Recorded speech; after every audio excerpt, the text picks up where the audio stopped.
Once I'm inside, Duncan can then take my helmet off. I'm sort of hooked onto a rescue lanyard, basically, in the diving bell, just my head and shoulders above the water.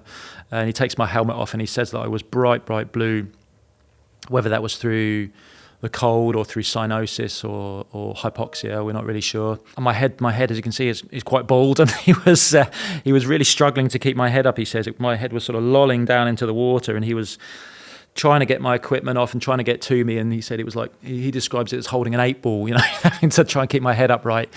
And then he gave me two breaths, really, the kiss of life, basically. And apparently I just exhaled very, very violently, like a violent exhalation, and came around straight away. I don't remember that. I don't remember being conscious particularly. Apparently I was just grunting, and he was asking me questions, and I was I was unresponsive, really, but I was breathing.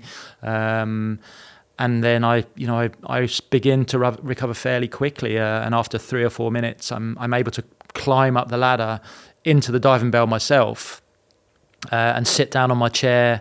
There's a little stool I sort of sit on, and apparently I started to take my equipment off like nothing had happened. Still to this day, it seems incredible, really. Dave is then able to get back into the diving bell as well. So he gets in.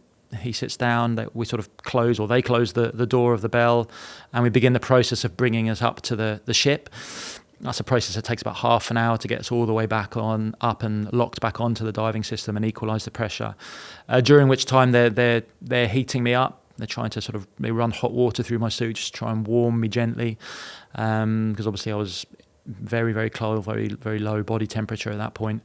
I don't really remember any of that. I'm sort of flashing lights a little bit and things like that. I think at some point I reach over and I grab their hands and give them a squeeze. I must have known something had happened. I can remember seeing Dave as well, crumpled, exhausted on the other side of the bell, looking a bit grey, and thinking, what's wrong with him?